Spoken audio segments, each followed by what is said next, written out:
Mate, where have you taken me? Into a bad neighbourhood, mate. Stay close, eh? Are we going on a jog? What's with the sweatband?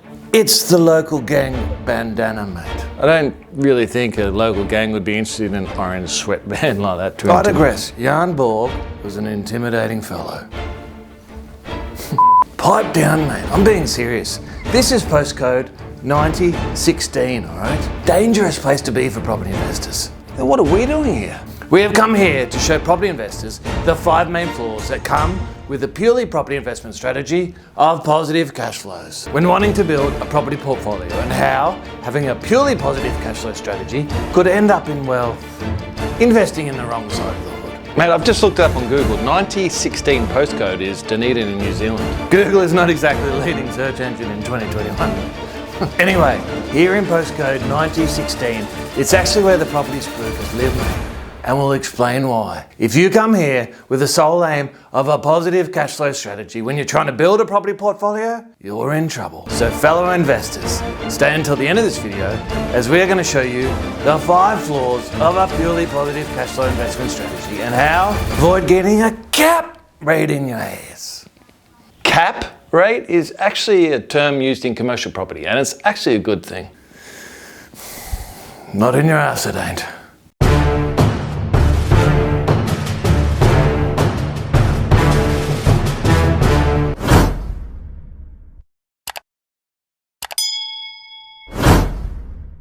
The 5 flaws of a purely positive cash flow property investment strategy. Let's do it. Flaw number 1 of a purely positive cash flow property investment strategy. Be aware how many properties it would actually take to live comfortably on a purely passive cash flow positive property portfolio. It often baffles me when it comes to the cash flows versus capital growth debate, the either or debate. Why don't they just settle the debate by using numbers? Yet no one actually seems to do the numbers on this topic, even in a non-conservative scenario. So let's do it. How many properties do you need if you wish to retire off a passive income of, say, $80,000 cash flow positive based on a purely cash flow positive investment strategy? If you manage to get even $7,500 annual after-tax cash flow positive income per property, which we'll use as a positive cash flow bar for all the upcoming examples, then that's almost 11 properties you have to buy. 11. That's not even the point, really. The point is, if you're not including capital growth in your strategy, where are you getting the money from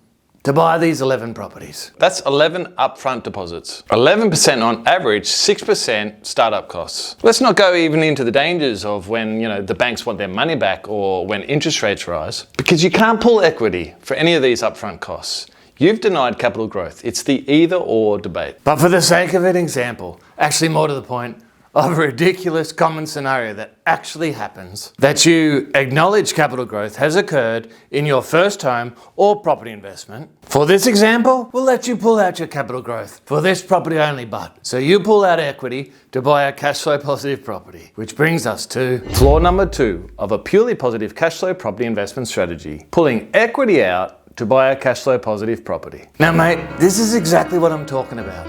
By entering postcode 9016, all right, I don't need that just now. 90% loan, 10% deposit, and on average a 6% startup costs. In this case, remember, we are just buying a purely cash flow positive property. So we're trying to use as less cash as possible up front. Okay, let's run the numbers. Your first investment or home was originally purchased for $350,000 with a $280,000 loan.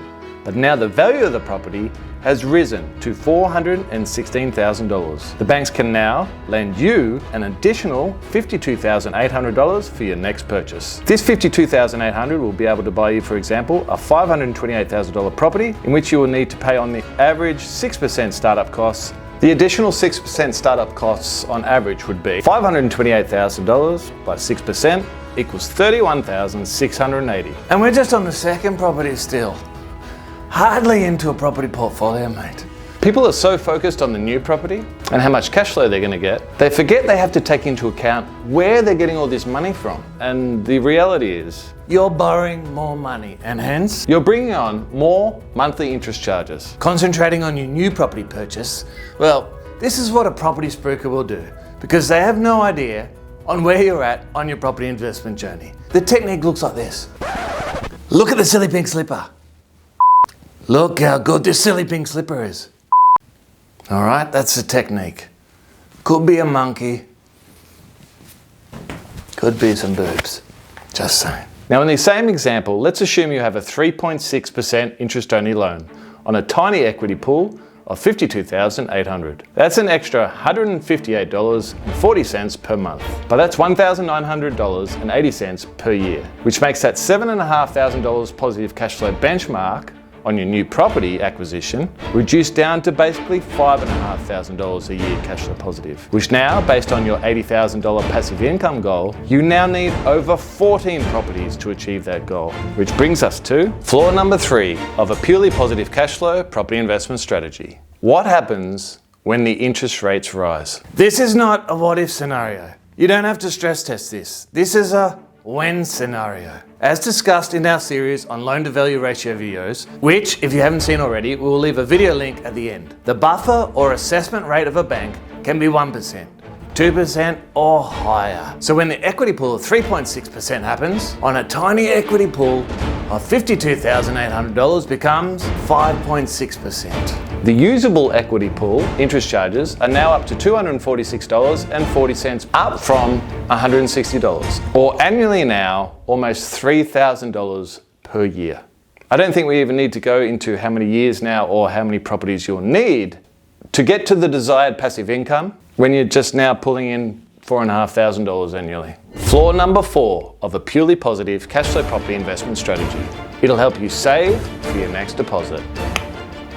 At $7,500 per year, or even worse by the above scenarios, how many years will it exactly take for you to save your next deposit based on a $500,000 purchase at 20% deposit, which is $100,000 because again, you've denied capital growth and add in those 6% startup costs. Flaw number 5. Flaw number 5 of a purely positive cash flow property investment strategy. Where are you on your property investment journey? At the start, a purely positive cash flow property investment strategy, in the majority of situations, is probably not optimal. But it may be the best thing to the mid or the end of your journey. But we just said, when it comes to building a property portfolio, review and revise before and after each property investment purchase. As no one has proven so far that they can predict with 100% accuracy over a 7, 15, 20-year period. But one thing's for sure, learn from today and stay out of that hood.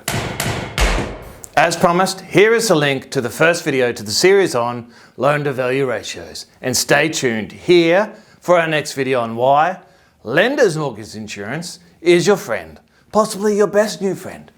If you don't have too many mates, possibly why you're on YouTube a bit.